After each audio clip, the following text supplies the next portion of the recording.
સુરતના વરાછામાં ધારાસભ્ય કુમાર કાનાણી પોતાના પત્રોને લઈને સતત ચર્ચામાં રહેતા હોય છે, ત્યારે ફરી કુમાર કાનાણીએ મુખ્યમંત્રીને પત્ર લખ્યો.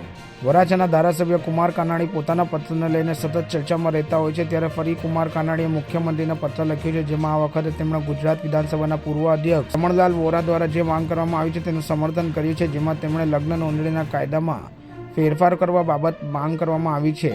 રમણલાલ વોરા દ્વારા માંગ કરવામાં આવી છે કે લગ્ન નોંધણીમાં પિતાની સહી ફરજિયાત કરવામાં આવે, જેથી આ મુદ્દે ફરી ચર્ચા શરૂ થઈ છે. ત્યારે રમણલાલ વોરાના સમર્થનમાં કુમાર કાનાણી આવ્યા છે. તેમણે રમણલાલ વોરાની માંગને સમર્થન આપતા કહ્યું કે આ ખૂબ જ જરૂરી છે કે લગ્નમાં પિતાનું સમર્થન પણ જરૂરી છે. કુમાર કાનાણીએ કહ્યું કે લગ્ન નોંધણીમાં દીકરીઓને ભોળવીને સહી કરાવી લેવામાં આવતી હોય છે, જેથી તેને પિતાની સહમતિ ફરજિયાત કરવામાં આવે તો લવ જેહાદ સહિતના કિસ્સાઓમાં ઘટાડો થઈ શકે છે.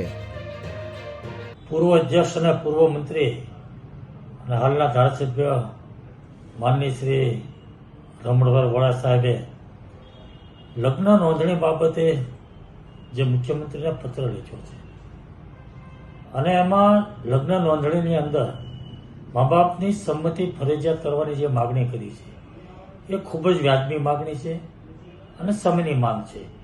કારણ કે અત્યારે છોકરા છોકરીઓને ખાસ કરીને છોકરીઓ દીકરીઓ ગમે તે વાતમાં આવીને ભોળવાઈને અથવા તો એને ફોસલાવીને જે લોકો એની સાથે લગ્ન કરે છે, પછી જેહાદ લવ જેહાદ જેવા બનાવોનો ભોગ બને છે અને એની જિંદગી દુષ્કર બની જાય છે. તો આ માટે ખૂબ જ જરૂરી છે કાયદામાં ફેરફાર કરવો. રમણભાઈ વોરા સાહેબે જે માગણી કરી છે એ વાત સાથે હું બિલકુલ સહમત છું અને સરકારે આમાં ગંભીરતાપૂર્વક આગળ વધીને લગ્ન નોંધણી માટેના કાયદાઓમાં ફેરફાર કરે એવી જે માગણી કરી છે એ સાથે હું સહમત છું અને હું એમને સમર્થન આપું છું.